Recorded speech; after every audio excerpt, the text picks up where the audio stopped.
Good morning, good afternoon, good evening, depending on where you are listening from. Our topic today is parts of human body. Parts of human body. Isiokwu anyị taa bụ akụkụ ahụ mmadụ. Akụkụ ahụ mmadụ. Okay, we'll start by knowing what body is in Igbo. What the Igbos call body. The Igbos call body ahụ. Ahụ.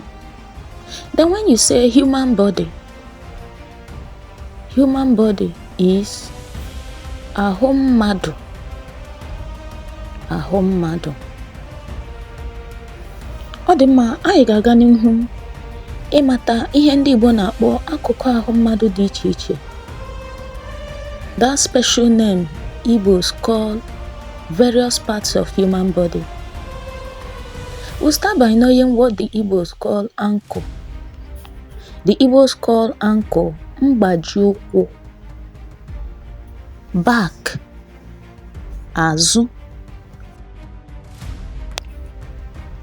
Belly button, otuwe.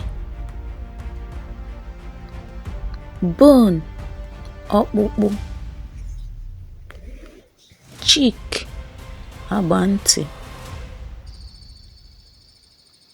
Chest, obi. Chin, agba. Ear, ntị. Eye, anya. Eyebrow, iko anya. You can either call it iko anya or nku anya, it's still correct. Finger, mkpịsị aka. Foot, ike ụkwụ. Forehead, egedege ihu. Hair, abụba isi or ntutu isi. If you want to call it abụba isi or ntutu isi, it's still correct. Tongue, ire. Hand, aka. Heart, obi. Knee, ikpere. Lip, egbugbere ọnụ. Neck, olu. Nose, imi. Shoulder, ndabi olu, or you can call it ubu, still the same thing. Teeth, eze. Thigh, pata ụkwụ, or you can call it apata ụkwụ, is still the same thing. Ọ dị mma, anyị ga-akwụsị ebe a n'ụbọchị taa. Follow me on Instagram.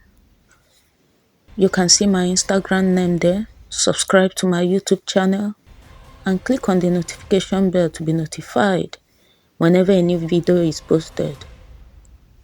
If you really want to be expert in Igbo, always practice. Make sure you practice. Ka ọ dịwa n'ụbọchị ọzọ, abụ m Ibe ya Okwuchi. Bye. Ka emesịa.